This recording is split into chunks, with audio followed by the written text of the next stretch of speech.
Hello সবাই, কেমন আছো? আশা করি সবাই খুব ভালো আছো।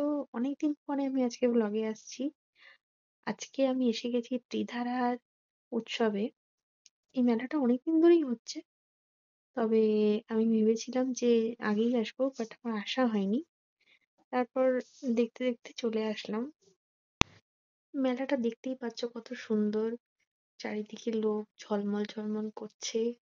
কত সুন্দর সুন্দর সব স্টল। আগে আমি যত মেলায় গেছি সেগুলো পাড়ার বা এদিকের ওদিকের মেলা দেখেছি। মেলা বলতে আমার আইডিয়া ছিল যে যেরকম ছোট ছোট খেলনার দোকান বসে ওইরকম।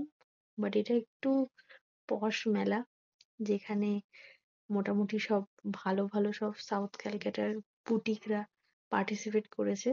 আর নট অনলি দ্যাট, ভীষণ বড় বড় সব স্টল। আর এটা দেখতে পাচ্ছ জি বাংলার এখানে আবার অডিশন হচ্ছে দিদি নাম্বার ওয়ান। একটু হাই ফাই ব্যাপার আছে এখানে। যাই হোক, আর এখানে আমাদের প্রিয় রচুদি। তারপর আমি ঘুরতে ঘুরতে দেখলাম বেশ সুন্দর, চারিদিকে কত ভালো ভালো সব জামা কাপড়, সুন্দর সুন্দর বো টাইস। তারপর দেখো এখানে কত সুন্দর সব রেকি জিনিস। তো মেলাটা বেশ বেশ গোছানো টাইপের মেলা। আমি এর আগে যত মেলায় গেছি সেগুলো এত সুন্দরভাবে মানে গোছানো না। প্রচুর লোকজন ঘুরছে এদিক ওদিক জিনিসপত্র, মানে যেটা মফস্বলে যেরকম হয়।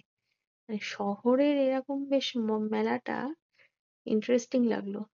আর এখানে দেখো কত সুন্দর আর্টের ফটোর কালেকশন।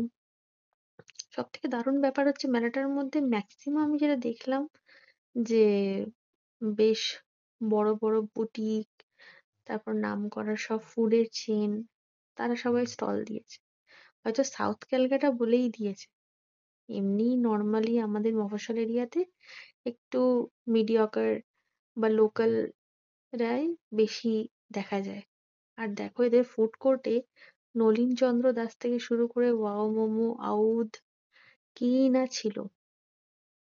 বাট আমি এইসব মেলাতে এক্সপেক্ট করি একটু মানে লোকাল যেসব ফুড পাওয়া যায় সেই রকম হলে বেশ ভালো লাগে। তো সাউথ ক্যালকাটার মেলা সাউথ ক্যালকাটার মতনই জাঁকজমকপূর্ণ প্লাস কস্টলি। আমি এবার ঘুরতে ঘুরতে মেলাটা একটু ঘুরলাম।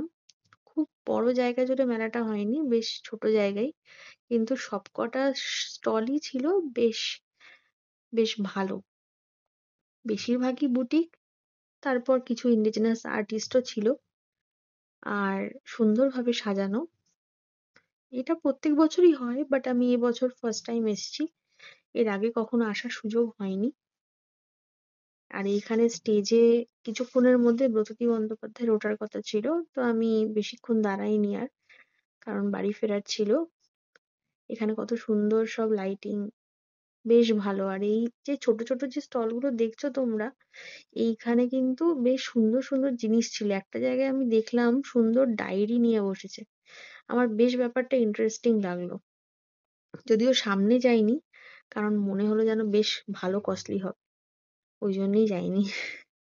এছাড়া কিছু ছোট ছোট আর্টিস্টরা এসছিল, এখানেও ছোট কিছু আর্টিস্টরা এসছিল যারা হ্যান্ডমেড জিনিস এখানে বিক্রি করছিল। দেখো এখানে যেমন দেখো কত সুন্দর সুন্দর হাতে আঁকা তোমার কোস্টার রয়েছে, তারপর মাগস রয়েছে।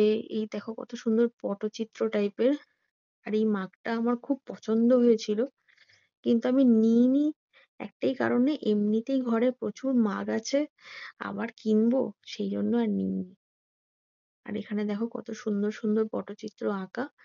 তো তোমরা এই ধরনের মেলায় আসলে কিন্তু বেশ মানে যারা একটু ঘর সাজাতে ভালোবাসে তাদের জন্য কিন্তু বেস্ট প্লেস। একটু বার্গেনিং করলে ভালোই বেশ জিনিসপত্র তোমরা পেয়ে যাবে।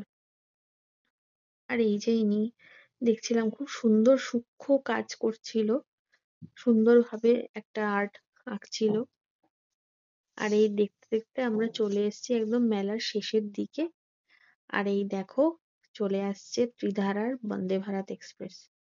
আমার কিন্তু ব্যাপারটা দারুণ লেগেছে। একটা খুব সুন্দর স্টেশনের মতো টয় ট্রেনের মতো করেছে। তোমরা টয় ট্রেনে চড়েছো মেলায় গিয়ে? আমার কিন্তু খুব ভালো লাগে।